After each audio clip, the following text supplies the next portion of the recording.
Guys, nandito kami ngayon sa Lero. Nagtingin kami ng bulaklak para dito sa aking kaibigan na ikakasal.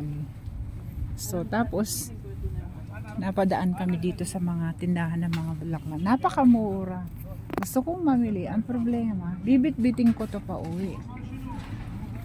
Napakalayo, papasok pa ako. Ayan oh.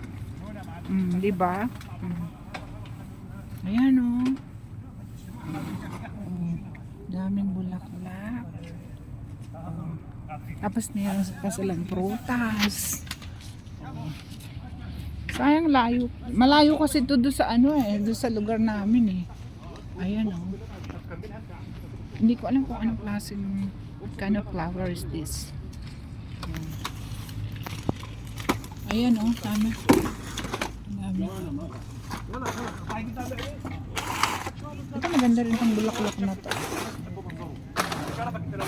Amarillo. Tapos may prutas sila. May mga... Ito merong bibit-bitin natin. Ito pa oh. Sariwa yung Oh, pakwan. Ito pakwan pampaganda. Oh, meron pa silang mga nuts.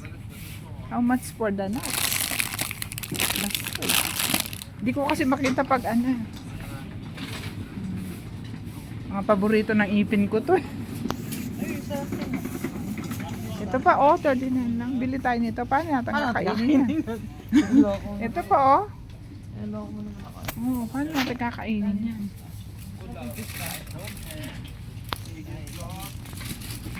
Sariwa yung mga nila. Kung malapit lang na talaga, mamili talaga.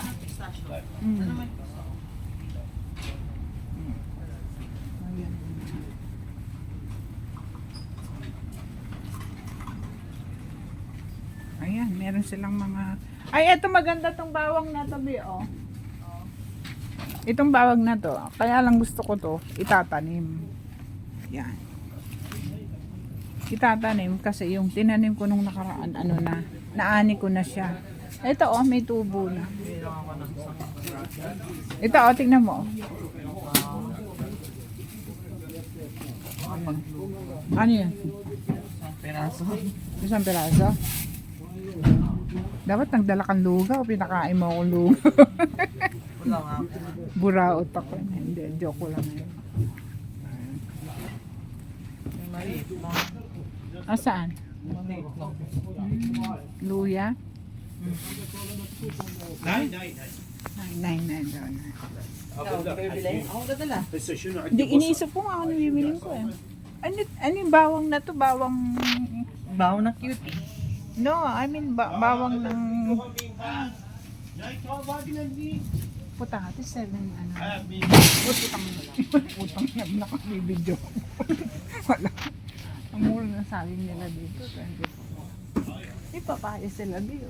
Papaya ba ito? Oo, papaya. Papaya niya na guys.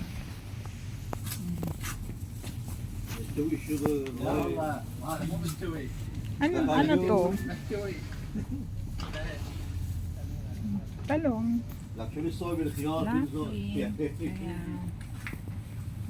May pa-flowers sila. Fresh potatoes sila.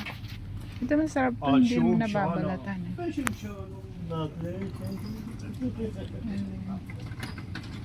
Ayun yung nila guys. So yun. Hindi ko alam kung ano. Ano yung binili mo? Na? Magkano ba yung kasoy nila?